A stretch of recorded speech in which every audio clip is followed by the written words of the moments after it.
প্রথম ম্যাচেই বিতর্কে গুজরাতের তেওয়াটিয়া বেআইনি ব্যাট নিয়ে খেলতে নেমে ধরা পড়ে গেলেন আম্পায়ারদের কাছে। পঞ্জাব কিংসের বিরুদ্ধে রাহুল তেওয়াটিয়া স্ট্রাইক নেওয়ার আগেই তার ব্যাট পরীক্ষা করেন আম্পায়ারেরা। ব্যাট গেজ ঠিক না থাকায় তেওয়াটিয়াকে ব্যাট পরিবর্তন করার নির্দেশ দেন আম্পায়ারেরা। আইপিএলে প্রথম ম্যাচ খেলতে নেমেই বিতর্কে জড়ালেন গুজরাত টাইটান্সের রাহুল তেওয়াটিয়া।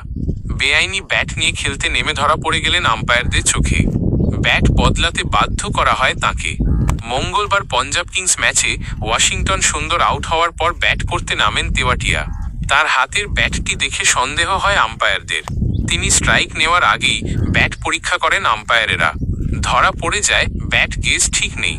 নির্দিষ্ট মাপের মধ্যে না থাকায় তেওয়াটিয়াকে ব্যাট পরিবর্তন করার নির্দেশ দেন আম্পায়ারেরা। তিনি ব্যাট বদলানোর পর শুরু হয় খেলা। সেই মুহূর্তের ভিডিও ভাইরাল হয়েছে সমাজ মাধ্যমেও। গত মরশুম থেকে আইপিএলে নির্দিষ্ট করে দেওয়া হয়েছে ব্যাট গেজ।